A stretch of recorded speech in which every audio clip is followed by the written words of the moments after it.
Mararamdaman mo si Lord, mas lalo mo mararamdaman ang presensya ng Diyos sa buhay mo. Kaya sabihin mo sa sarili mo, may gagawin ng Diyos sa buhay ko. Wala mo lang ka-power. Diba? Diba? Kung buong puso ka naniniwala na may ginagawa ang Diyos sa buhay mo, kailangan dito, mula dito, lalabas dito, panghawakan mo ang salita ng Diyos. Amen? Kasi may gagawin ang Diyos sa buhay mo. At ngayon po, dumating na ang ating bride. Hintay lang natin ang groom. Okay, nasa na po ba ang groom? Nawawala pa? Mamaya natin ito yung kasal. Total wala pa akong lisensya, mamaya. Saan natin ituloy yung kasal pag nakita na yung groom? Diba? Walang pa alam natin. Ang ganda-ganda ito din yan, diba? Bakit? Yung kay Kibuloy, pag nagpuri sila, matitindi suotan, diba? Tayo mga anak ng Diyos, dapat iyan nakita ko siya, tuwa ako kasi iyan yung puso ng para sa Panginoon. Ibibigay mo yung best mo. Diba kailan mo gusto magsuot? Pag nakahimlay ka na. Ngayon, suot mo na yung mga pwede mo isuot. Lalo ngayon, malamig yung lugar natin. Masarap magsuot ng mga long sleeve, mga... Tandaan nyo, kung anong pamantayan mo kay Lord, doon ka sinusukat ng Diyos. Kung best yung binibigay mo kay Lord, asahan mo, best din yung mararanasan mo. Amen? Doon yung Diyos natin. Kaya kapag best yung binigay mo, asahan mo, best din yung tatanggapin ng buhay mo na yan. Kaya sa mga ganito, tayo ay minsang dumulog sa presensya ng Diyos. Panginoon Diyos, muli po minsan pa, binubuksan namin ang aming mga puso at isipan sa araw na ito. Sa gagawin mo sa aming buhay, sa pagkilos, sa pagbubog mo sa aming banal na spirito. At nawa, Panginoon, patuloy naming maranasan ang iyong kapangyarihan sa aming mga buhay at sa aming mga pamilya, Panginoon. Hayaan mo, Lord, na maranasan ang buhay na ito, ang umaapaw na pagpapala, Panginoon, ang umuulan ng pagpapala, Panginoon, dahil kami ay iyong mga anak, Panginoon. At wala kami ibang nais, kundi mapapurihan ka. Kaya, Lord, malaya ka pong kumilos sa kalagitnaan namin. Malaya ka pong makipag-usap at katagpuin yung mga kaluluwa na naghahanap ng iyong presensya, Panginoon. Salamat, Lord, dahil marami kang gagawin sa aming mga buhay. Ito ang napakagandang simula sa araw na ito, Panginoon. At kami ay patuloy na magtitiwala sa iyo at sasambahin ka sa tanging pangalan ng iyong anak si Jesus. Ang lahat ay magsabi ng Amen, Amen.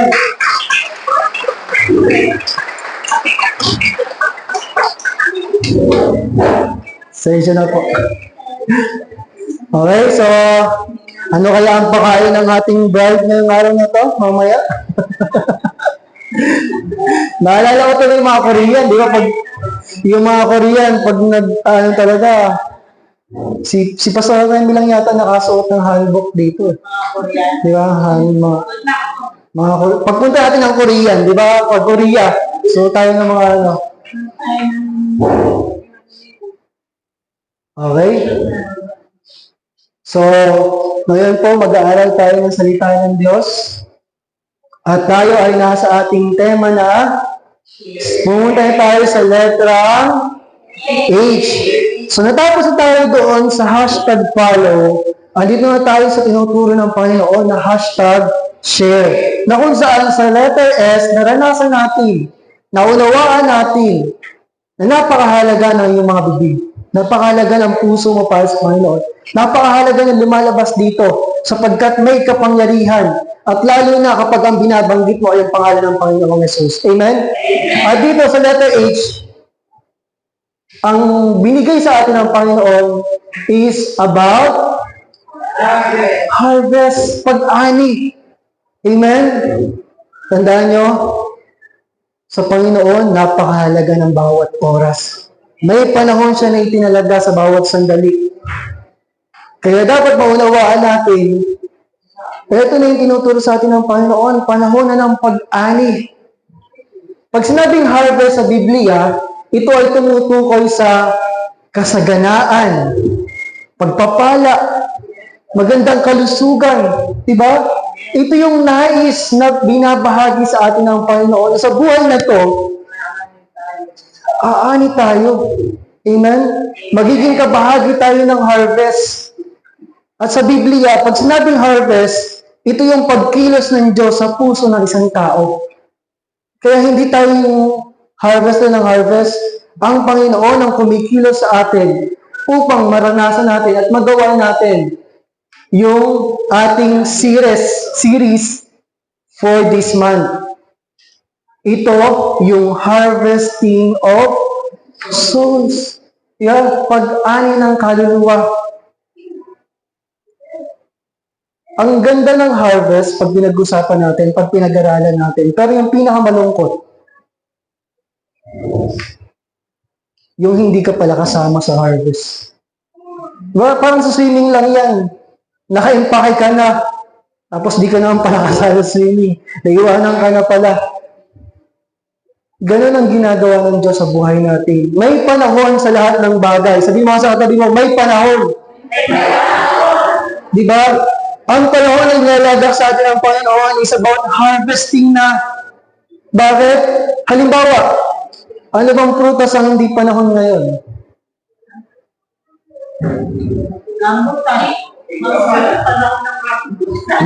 Naglalabatan yung rambutan niyo.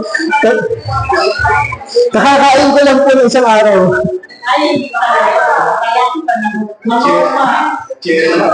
O, di ba? Bakit ko tinatanong to?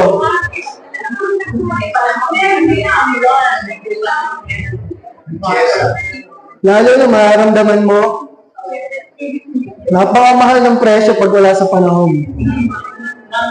Diba? O konti yung supply. Anong punto doon? Anong gusto nating i-drive doon sa harvesting sa pagdating sa panahon? Tandaan mo kapatid, may binibigay na panahon si Lord sa'yo at nasa panahon ng pag-aani. Ang malungkot, may mga Kristiyano na hindi nakakasabay sa panahon.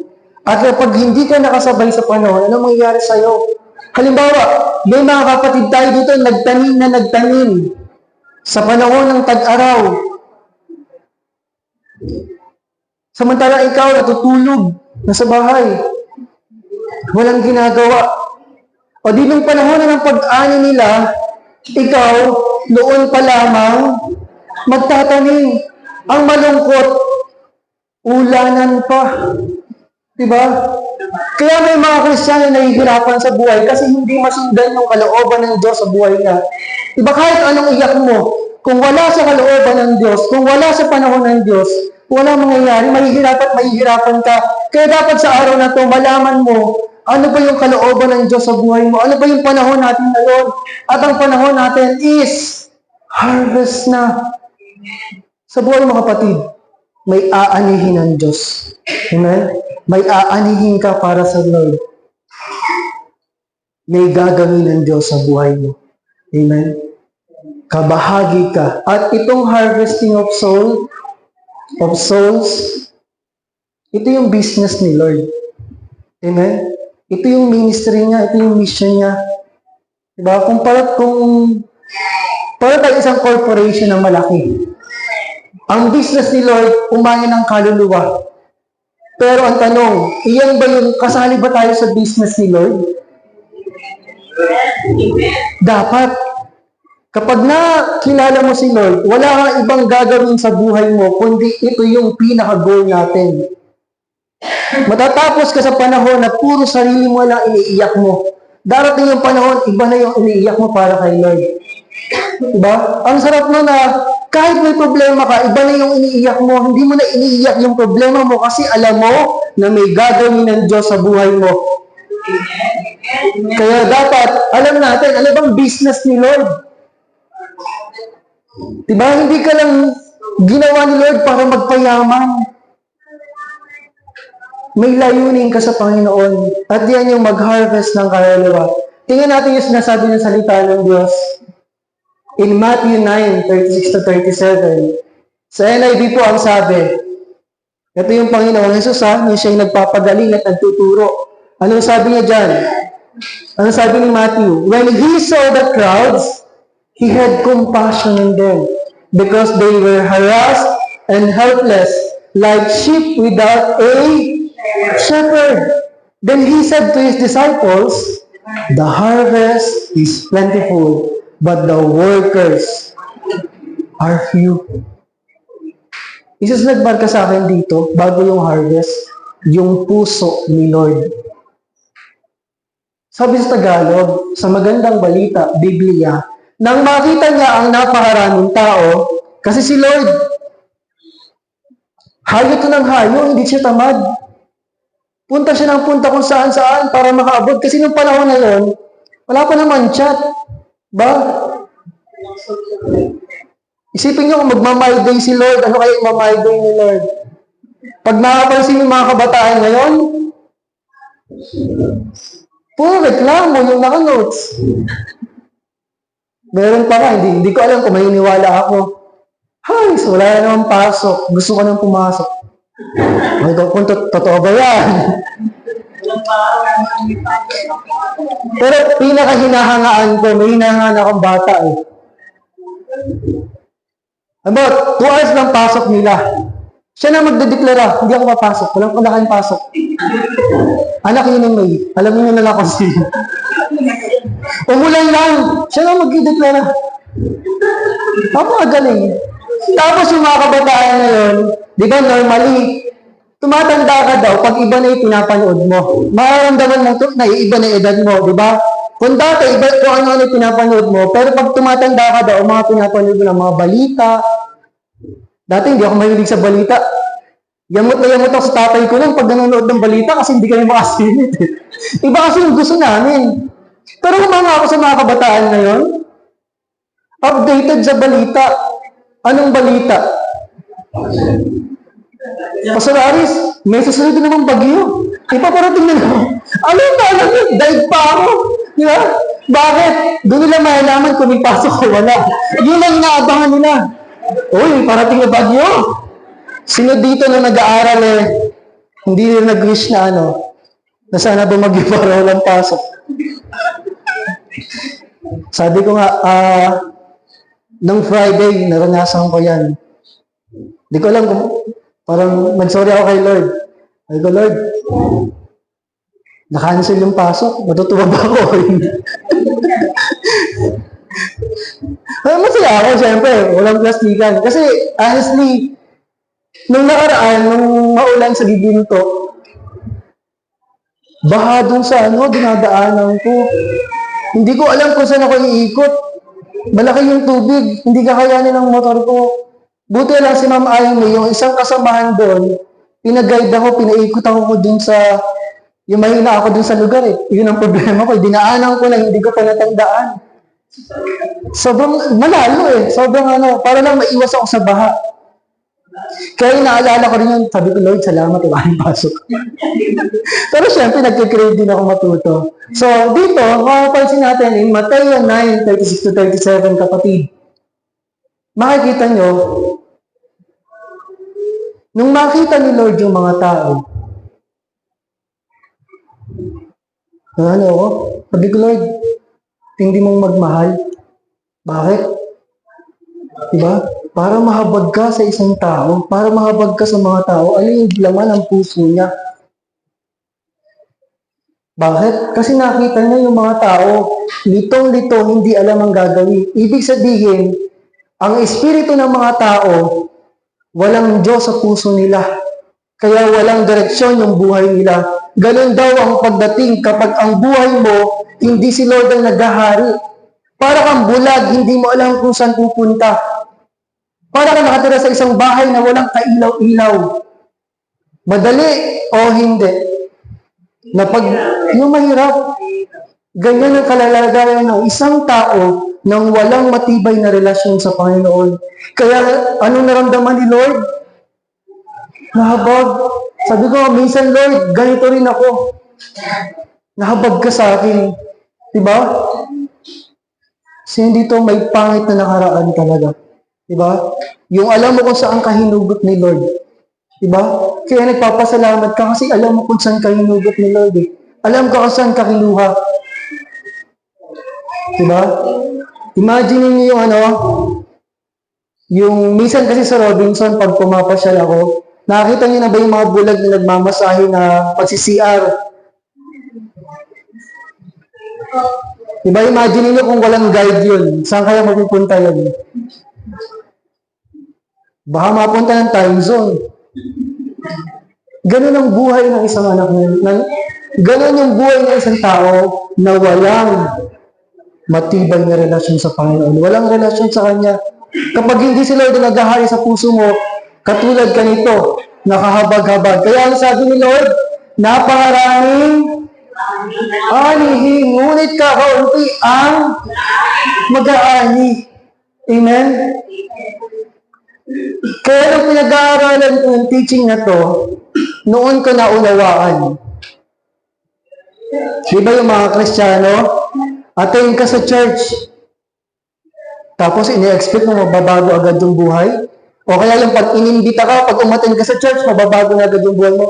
Bakit? Ang dami natin in-invite pero walang nangyari sa buhay nila. Diba? Si Tita Tess na lang, ani na lang, lahat na lang ginagawa para lang umattend yung mga tauhan niya. Pero bakit walang nangyayari? Dito ko natutunan na hindi pala sapat na paatayin mo lang ng church yung tao, mangyayari na yung gusto mo. Bakit?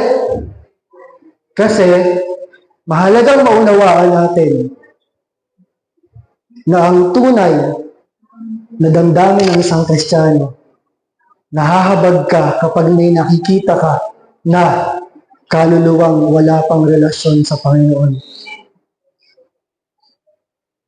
Kaya, nakakalungkot pagka Kristiyano ka tapos wala kang pagkahabag sa mga nawawalang kaluluwa. Si Ate Lisa, nangungulit yun sa akin dati lagi. Pastor, paprint tayo ng logo ng church, paprint tayo ng ganito, paprint tayo ng gano'n, paprint tayo ng pamphlet. Bakit? Andun yung design niya sa mga kaluluwa. Samantalang tayo minsan nahihiya. Ay, ayoko dyan, masungit yan. Hindi ko type yan, hindi ko gusto yan. Makulit yan, ayoko na dyan, sumuko na ako dyan.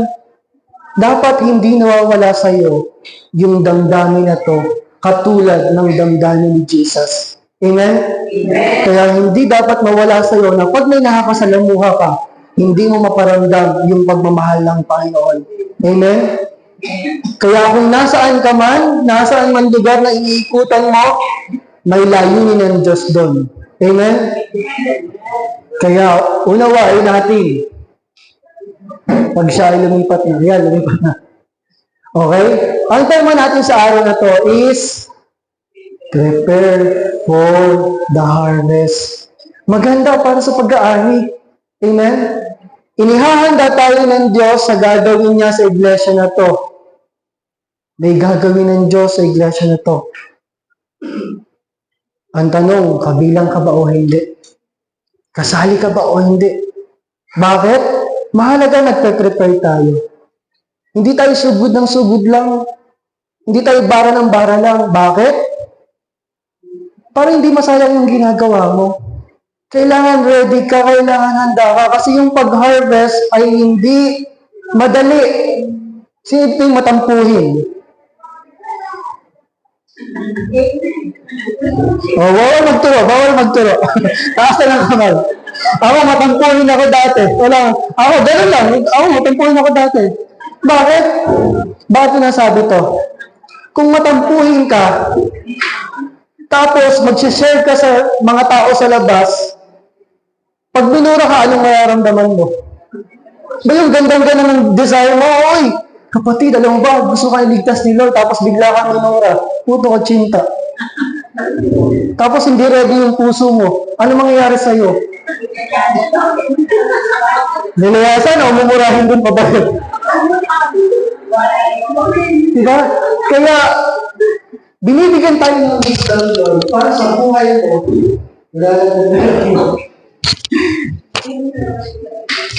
Binibigyan tayo ng wisdom ni Lord para sa buhay mo, masigurado niya na lahat ng gagawin mo, matagumpay, maayos, at sulit. Amen?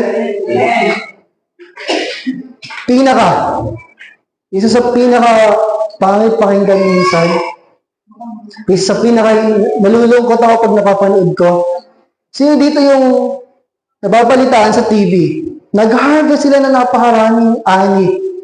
Tapos biglang walang bumibili. Bigla lang itatapon sa isang lugar. Sabi ko, sayang. Diba? Diba yung ang dami ng inani, pinaghirapan nyo na lang, tapos walang market, walang bibili, walang means. Tatapon lang. Ayaw ng Diyos. Kapatid, pakinggan mo to ha. Ayaw ng Diyos sa buhay mo, maitapon lang yung effort mo. Ayaw niya maging patapon yung buhay mo. Amen? Kaya hanga ako sa mga magulang. Bakit? Kasi ginagawa niya lahat para sa pamilya niya, di ba? Di ba? Kung kanino kayo lumalapit minsan, para lang maiayos yung pamilya mo, para lang matugunan yung pangangailangan mo. Tapos, at the end of the day, nung bumalik si Lord, kasama ka lang sa gumaganyan. Ano yung ibig sabihin nun? Naiwan ka pala. Hindi ka pala kasama. Ayaw ni Lord, masayang ang buhay mo, kapatid. Kaya gusto niya sulitin mo na yung ginagawa mo. Kaya meron tayong preparation for the harvest. May paghahanda, may kailangan gawin. At yung pinakamagandang paghahanda sa pag-harvest, ano yung pinakamahalagang factor para maka-harvest ka sa buhay mo? Tandaan mo, nais ni Lord mag-harvest ang buhay mo. Mga mahal mo sa buhay, mga ginagawa mo, mga pinagpe-pray mo, nais ni Lord. Diba? Hindi laging iyakan. Nais ni Lord, meron kang panahon ng pag-ani. Anong pinakamahalaga para maka-harvest sa buhay mo? Anong unang dapat gawin? Magtanim. Meron kasi sa atin, mahilig manguha ng ani ng iba. Yung yung bakod inaakyat para lang makuha yung bunga ng iba. Hindi naman ikaw nagtanim, di ba? Sa magkakapatid yata, ang pinakasikat yung nanay ko. Yung madalas na sisitan niya, sino nga si Amang?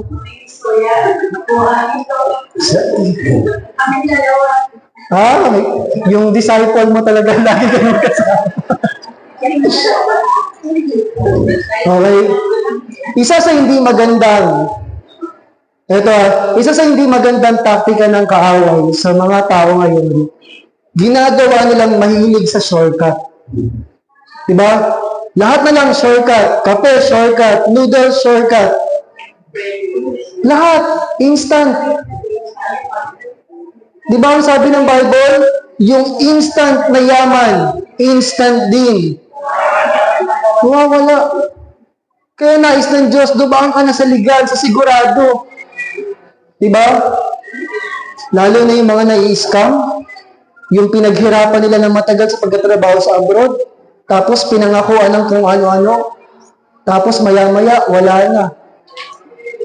Kaya nais ng Diyos, maging ready ka sa pag-harvest. At kailangan, para maka-harvest, kailangan may itinanim. Si Inang ba mahilig magtanim? O silang dalawa ni Amang? Sa Tres Marias, mahilig ba kayo magtanim?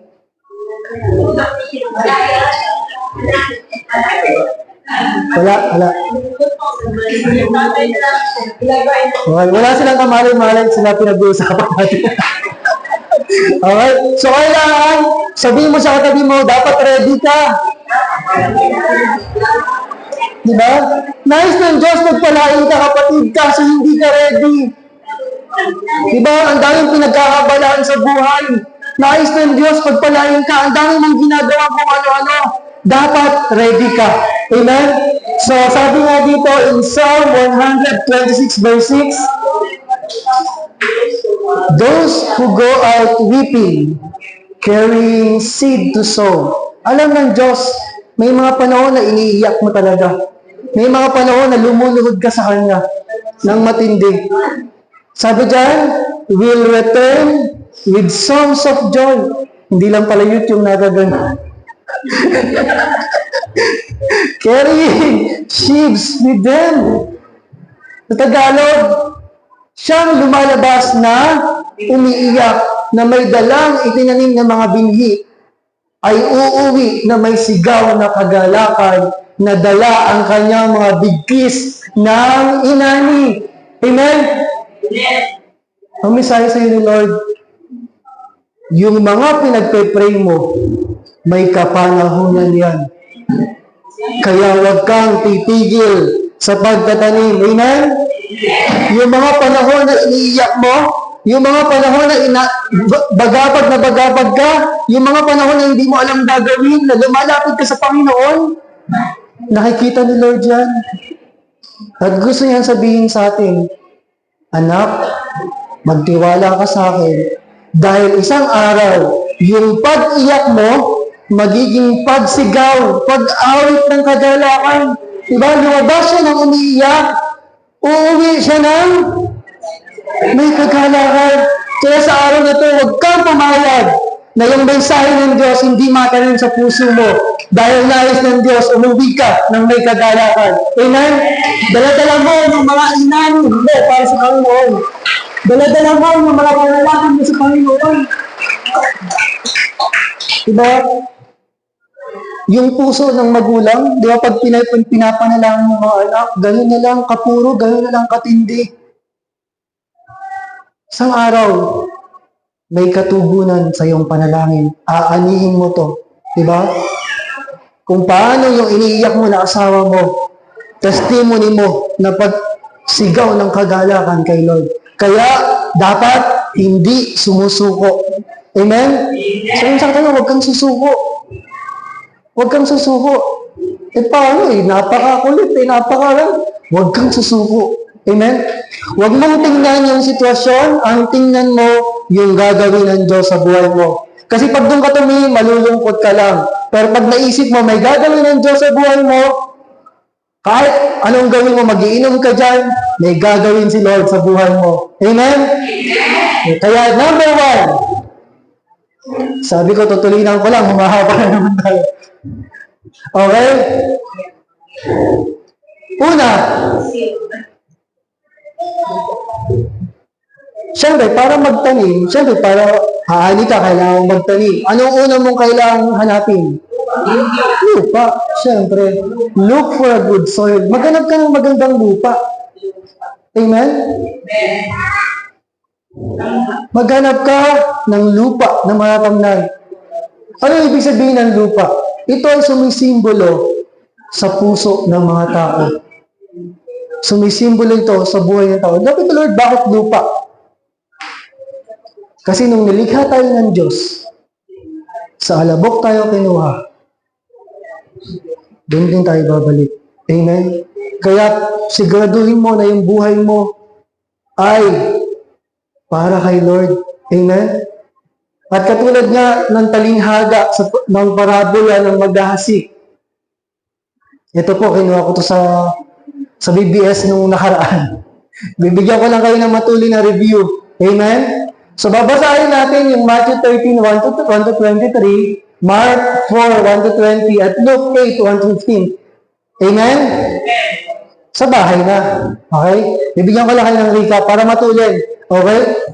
Sabi dyan, sa talinghaga ng Panginoon, meron daw isang magsasaka, isang maghahasik. Amen? At lumabas siya ng bahay para magtanim, para maghasik ng mga binhi.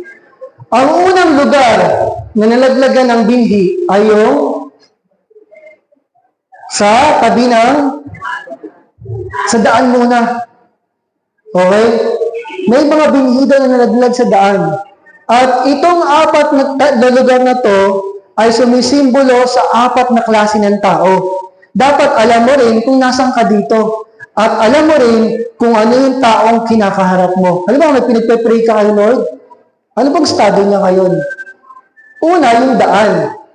Yung daan, ito yung nakinig siya, pero dumating yung devil, yun yung mga ibon, kinuha agad yung salita para hindi sila maniwala at hindi maligtas. Diba? Nalaglag yung binhi, nalaglag yung buto, dumating agad yung mga ibon. Yun yung devil. Ito yung mga tao na hindi naunawaan ng mensahe ng Diyos. Kaya sabi ko sa inyo, huwag kang papayag na hindi yung maunawaan ng mensahe ng Diyos. Bakit? Nanakawin to ng kaaway pag ito ay hindi mo nanamnam sa buhay mo. Ang unang lugar, ito yung tinatawag ko na matigas ang puso. Diba? Yung kahit anong share mo, papasok dito, lalabas dito. Wala, hindi tumutubo. Hindi gumagana. Hindi inuunawa. Walang desire. Bakit?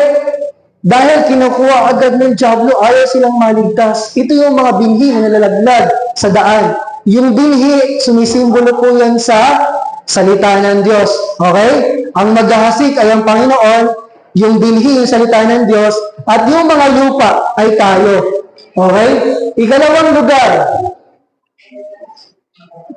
yung pagkatapos ng daan, meron namang mga binhi na nalaglag sa mabatong lugar. Ano ibig sabihin ng mabatong lugar? Ito yung tumubo man siya, dahil mabato, so ito may mahilig magtanim. Ilan lang, limited.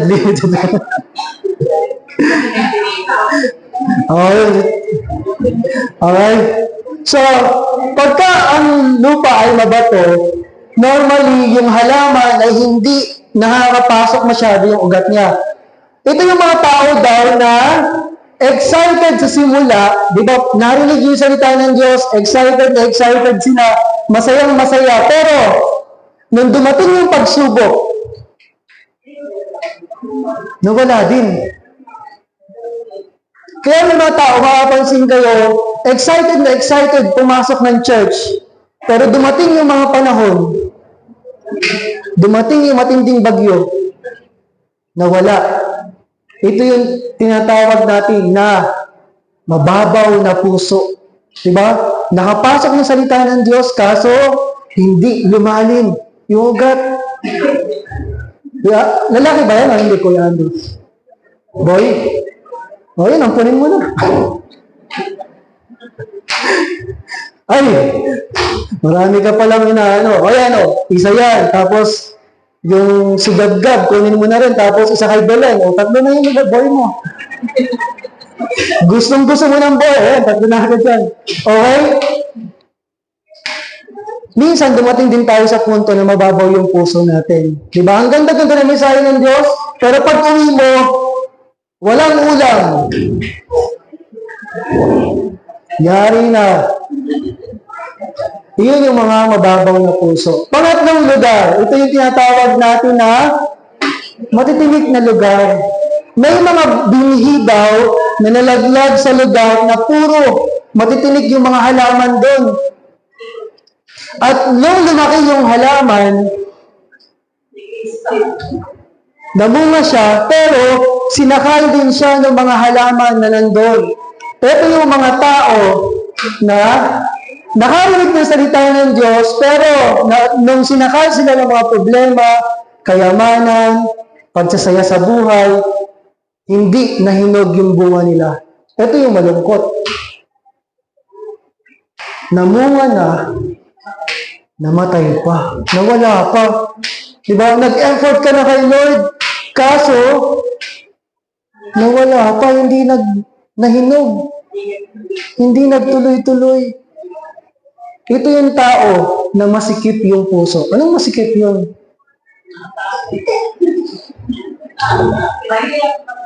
Masikip kasi maraming laman. Punong-puno. Diba? Andyan si Lord. Umahatid na ng paglinggo. Pero nandyan din yung pagmamahal sa pera. Nandyan din kalayawan sa mundo. Diba? Nandyan din yung gusto niyang gawin. Diba? Madali siyang matangay kasi maraming laman yung puso niya. Hindi si Lord yung naghahari sa buhay niya, kaya eventually, ang buhay niya, ang pananampalataya na hindi rin nagtuloy. At yung panghuli, ano po yung panghuli? Okay. Matabang lupa na. Diba?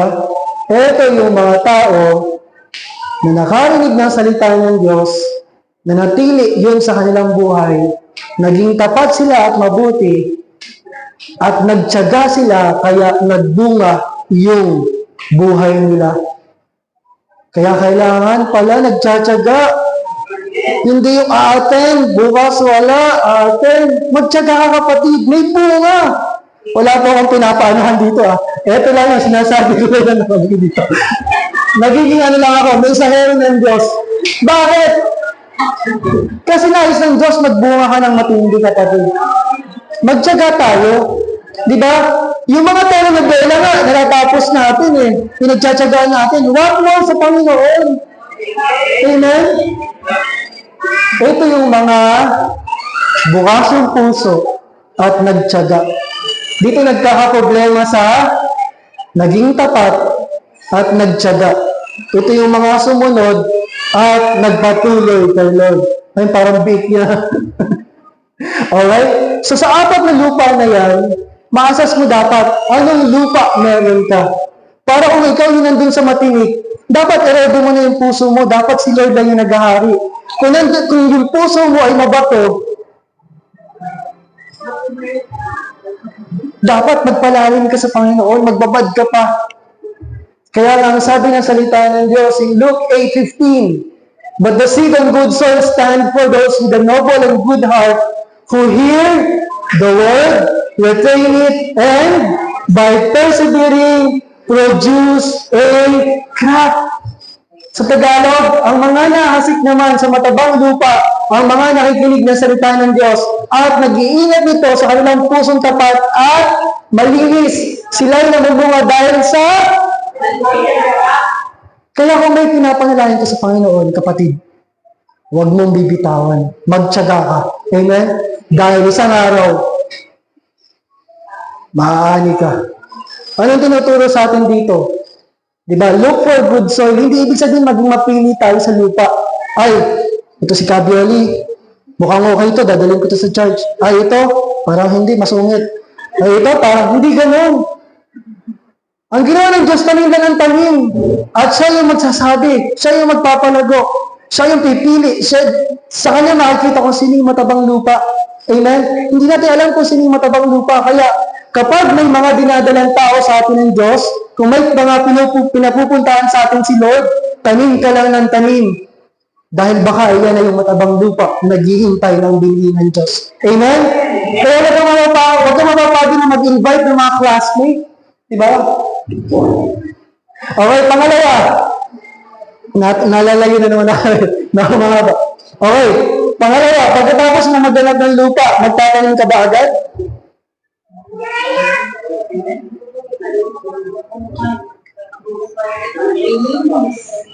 Okay.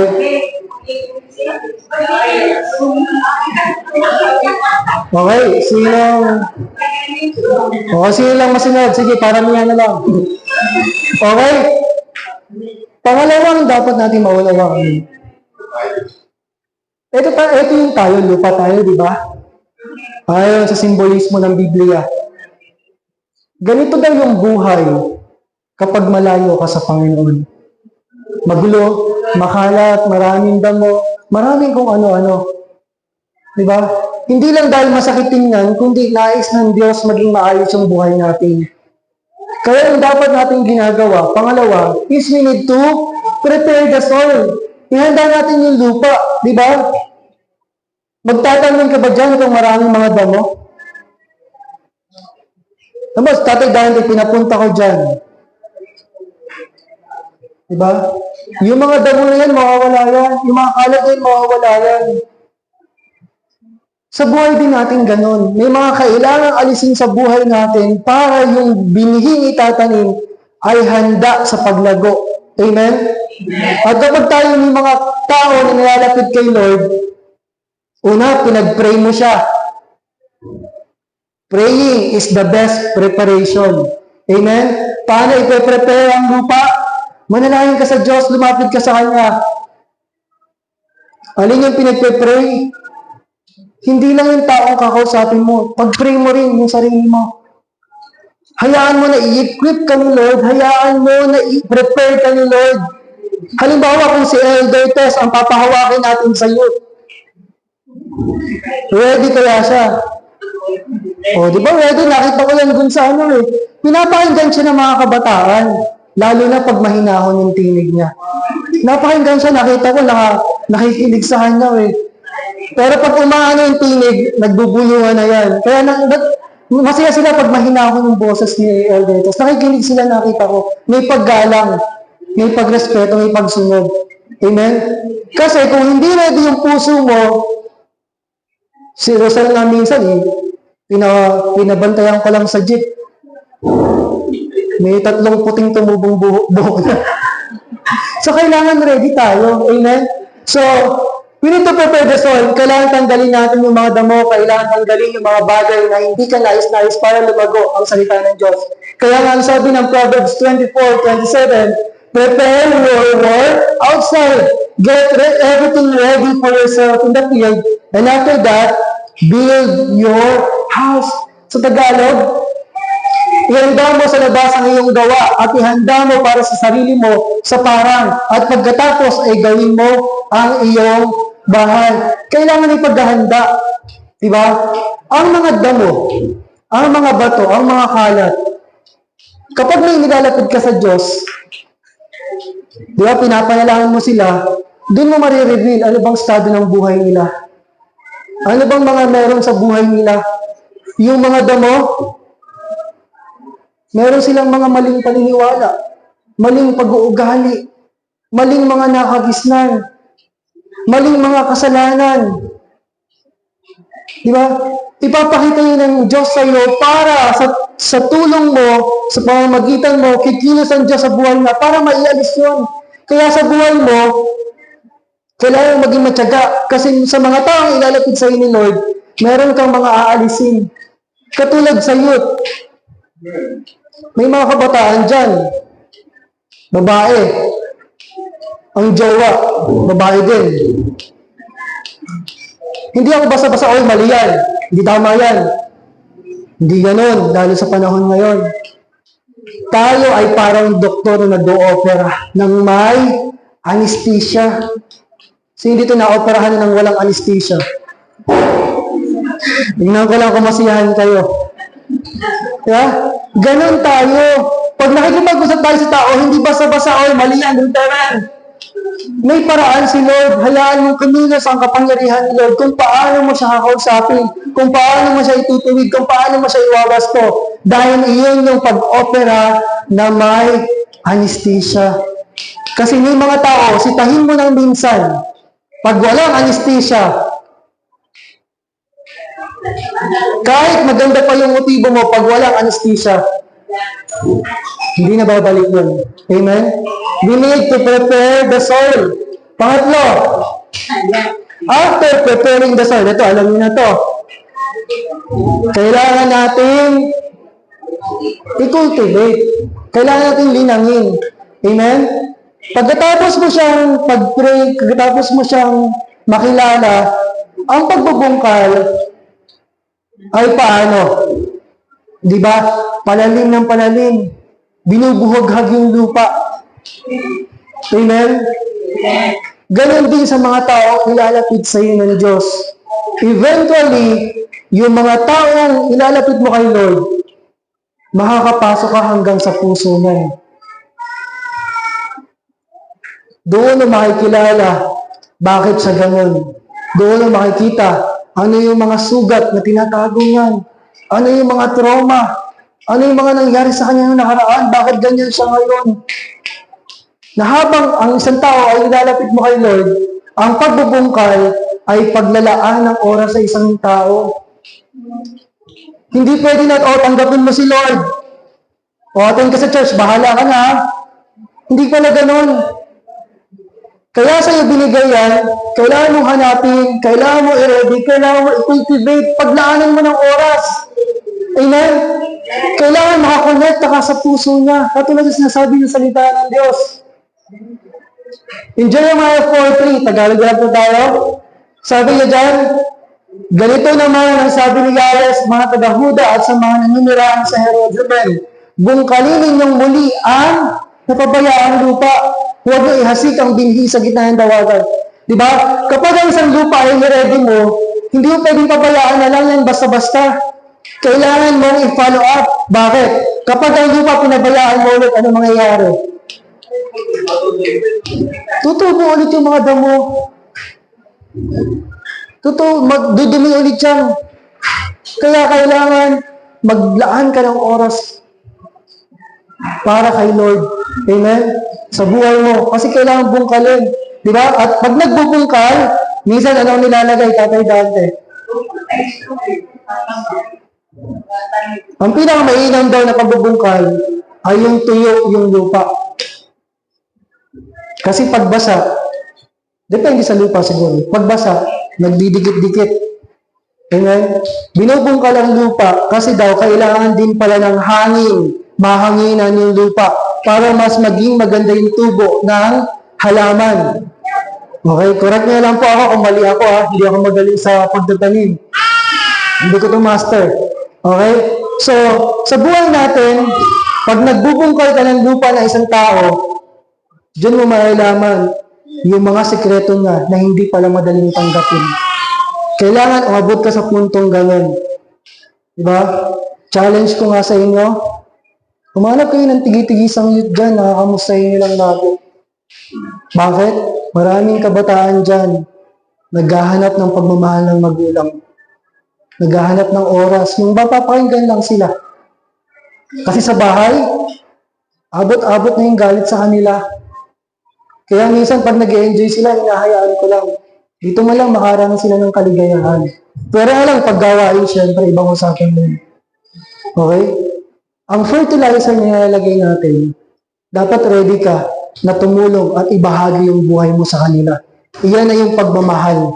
Amen? Sabi nga ng quotes na to, okay, may nagkakarating pero sa gilid, hayaan mo lang siya. May mga tao, kahit anong sabihin mong maganda, ay, alam mo, mahal na mahal ka ni Lord. Baliwala. Bakit? Ang sabi ng quotes na to, ang tao walang pakialam kahit gaano pa yung alam mo hanggat hindi nila nalalaman kung gaano ka concerned sa kanila. Diba?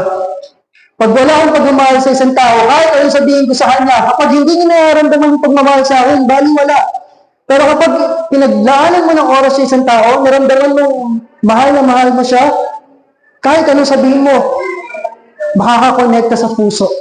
Iyon yung number 3. Kumonekta ka sa puso ng isang tao. Amen? So that, anumang sabihin mo, tatanggapin nila. At number 4. Okay, ano to? Okay, tutungo na tayo sa pagtatanim. Okay? Dito, i-introduce mo na sa mga gawain ng church. Aayain mo nang umaten.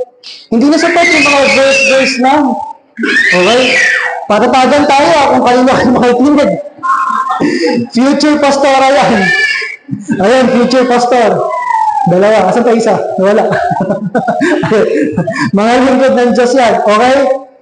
Hindi na sapat yung verse lang. Darating sa punto na pag inaya mo yung isang tao, dahil ginawa mo yung 3 steps, hindi yan tatanggi. Kusa nang maghahanap yun ng salita ng Diyos. Kusa na niyan tatanggapin yung imbitasyon. Kaya nga minsan hindi sapat yung attend ka lang si church. Diba? Ilan ba tayo nagpa-attend tapos wala namang nangyari? Kasi pala may proseso na ibinigay sa atin si Lord na paraan paano magiging successful yung harvesting. Amen? Kaya dito, dapat ready kang magtanim na ng salita ng Diyos. Ayain mo na. Diba? Ayain mo na. At doon nila malalasahan yung kagandahan ng salita ng Diyos. Amen? Tuturuan mo na silang mag-devotion, tuturuan mo na silang magbasa ng Biblia kahit hindi ka nagbabasa ng Biblia. Diba? Makita nila yung kapangyarihan nito. Next topic na lang, okay? Next topic na lang. Yung mga yan, tinuturuan ko magbasa ng Bible. Kailangan din sa mga adult. Diba? Every day, isang chapter. Bakit? Makita natin dito sa Tagalog. Nagsalaysay muli si Jesus sa kanila na isa pang talinhaga. Sinabi niya, ang kaharian ng langit ay katulad ng isang tao naghasik ng mabuting binhi sa kanyang bukid. Makita natin na yung salita ng Diyos ay konektado sa kaharian ng Diyos. Amen? Na kung paano, hindi ka pa sanay makapakinig sa Panginoon, basahin mo to. Mapapakinggan mo yung gabay ng Diyos. Basahin mo to. Basahin nila. Mga lalaman nila ang mensahe ng Diyos. Amen? Kaya dapat sa buhay natin, malasahan nila na masarap mag-aral ng salita ng Diyos. Amen? Kapag nagbabasa na tayo ng Bible. Amen? Sino dito wala pang Bible? Isa? Okay, isa lang ha. Pero may online naman. Hanggat wala pa kami nakahanap na Bible sa'yo. May mga cellphone naman. Amen? At doon na kayo tumamlay sa pagbabasa ng Biblia. Napakahalaga ito. Kasi ito yung gabay natin sa buhay. Diba? Anong ihaharap mo sa problema kung wala ka nito? Anong laman ang puso mo? Anong magiging vitamins ng buhay mo? Anong magiging kalakasan mo kung wala kang laman ito? Amen? At panglima, syempre, pag nagtanim kayo ng binhi, ano na ang susunod gawin? Okay. Aalagaan natin yung binhi. Amen? Aalagaan mo na yung binhi. Didiligan mo, ilalagay mo sa tamang posisyon, poprotektahan mo. May responsibilidad ka, kapatid. Kaya ang isang iglesia, kapag naunawaan ng membro yung mensahe na to, ang isang iglesia ay lalago. Bakit? Hindi lang si pastor ang kikilos. Lahat tayo kabahagi ng pag-ayon ng Diyos. Amen? Tulong-tulong? Tulong-tulong ba tayo? Kala ko ayaw. Amen? Iyan yung design ng Diyos para hindi mahirapan si Pastor Remy. Lahat tayo kay kilos. Lahat tayo ang mensahero ng Diyos. Iba-iba man tayo ng kaparaanan. Hindi ka man magaling magsalita. May kaparaanan kang magaling kang magluto. Binigyan mo ng ulam. O di ba? Natuwa sa iyo yung tao. O doon ka magsimula. Gagawa at gagawa ang Diyos ng kaparaanan. Kaya sa buhay mo, kung hindi ka pa nag-harvest, kailangan makasama ka sa pag-harvest ni Lord. Yung puso mo dapat kasama. Kaya dapat, alagaan mo rin yung puso mo para kay Lord. Amen? Sabi nga ng salita ng Diyos, in the 1 Corinthians, unang Korinto 3:6-8, sabi dito, ako ang nagtanim, si Apollos ang nagdilig, ngunit ang Diyos ang nagpapalago. Kasi may issue sila noon. May mga taga kay Apollos, may kay Pablo. Nagkakaroon sila ng paghati-hati, nag-aaway. Meron ganito, may ganon. Sabi ng lingkod ng Diyos, si Lord ang nagpapalago, kaya hindi ang nagtatanim o ang nagdidilig ang mahalaga, kundi ang Diyos na nagpapalago. Ang nagtatanim at ang nagdidilig ay may iisang layunin. At ang bawat isa ay tatanggap ng kabayaran ayon sa kanyang pinagpaguran. Kaya kapatid, dapat kabahagi ka ng harvest. Kasi huwag kang umasa na sa buhay mo magiging maayos kung hindi ka nagiging kabahagi ng pag-ani ng Diyos. Amen? May iba't ibang trabahador sa harvest. Diba? Kahit yung sa prayer, mag-pray ka na makakaya nawa. Diba? Kahit yung mag-post ka sa FB mo, makibahagi ka. Dahil sabi dyan, ang sino mang nakabahagi sa pagkatanim ay may gantimpala si Lord. Amen? Tingnan mo si Tita Vivian, paganda yung suot. Dahil sa mga tinatanim niya sa kanyang mga classmates. Kulang na lang talaga yung groom. Dating din yung mamaya. Okay, recap natin. Okay, dati ang gusto niyan gusto ba yung mga maiitim, yung mga arabo? Hindi nakapasak. Okay. Okay, recap natin. Number 1, paano ba tayo magiging ready? Paano ba tayo ihahanda sa pag-harvest? Una, look for good soil. Mayroon tayo ng mga lupa na tatamnan natin. At maraming tao sa paligid natin, naghihintay lang ng tanim. Amen? Ikalawa, kailangan mo mag-prepare ng lupa. Ihanda mo yung lupa, di ba? Dapat maging ready ka kung paano siya tutulungan para maayos yung buhay niya. Alam mo kapatid, hindi okay to. Diba? Sundin mo to para umayos yung buhay mo. Tulungan mo siyang maitama yung kanyang buhay. Dahil gagamitin tayo ng Diyos. At pangatlo, cultivate the soil. Amen? Hipuin mo yung puso niya. Kailangan makakonekta ka. Kaya ang pag-harvest, hindi ito madali. Kailangan matyaga ka. Kasi kung hindi ka matyaga, susuko ka rin. Baka ani na pala, hindi ka pa handa. Pangapat, sow good seeds. Ayun na. Diyan ka na ngayon i-invite. Diyan ka na ngayon magde-devotion. Diyan mo na ngayon ilalagay yung salita ng Diyos. Diyan mo na ngayon, hindi na sapat yung verse lang sa chat. Diyan mo ngayon pagbabaran kung gaano kahalaga ang salita ng Diyos. Kung gaano kahalaga ang pananalangin. Ikaw yung magtuturo ng kapatid. Minsan kasi, ang maling konsepto ng mga Kristiyano, iniaasa lahat kay pastor. Si pastor ang dapat magturo kung paano manalangin. Si pastor ang dapat magturo kung paano magbasa ng Bible. Hindi. Trabaho ng bawat isa yan, kapatid. Amen? At panghuli, nurture the seed. Alagaan mo, kapatid. Huwag mong pababayaan. Huwag mong hihintuan. Tandaan nyo, sino yung nagpapalago? Si Lord.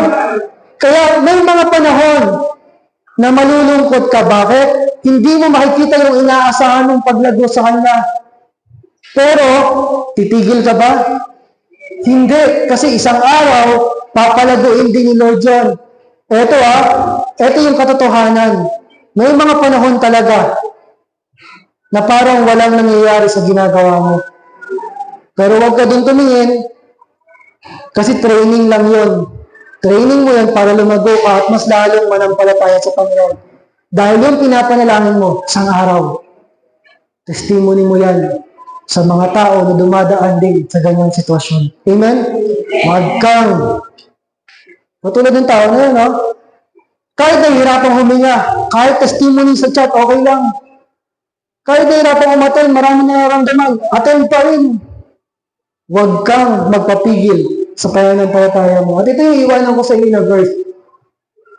Ito yung sinabi niya sa mga disipulo niya sa John 4:35. Hindi ba sinasabi niyo, 4 na buwan pa ang anihan.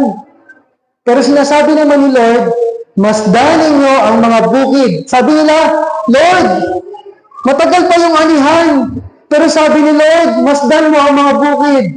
Hinog na ang trigo at handa ng anihin. Baka yung mindset mo hindi pa tama. O kaya hindi naman mahalaga yung pag-ani, hindi naman mahalaga yung pagtatanim. Sa araw na to, hilingin natin kay Lord na yung puso mo walang ibang idesal kundi kahabagan sa kaluluwa. Amen? Makakita mo na maraming kailangan kaluluwa na makarinig ng salita ng Diyos. Makakita mo at maramdaman mo kung paanong naawa si Lord. Mahapag ka rin sa mga taong nangangailangan ng mabuting balita ng Diyos. Amen? Kaya, ang iiwanan kong tanong sa inyo ngayon, parehas ba tayo ng puso kay Jesus?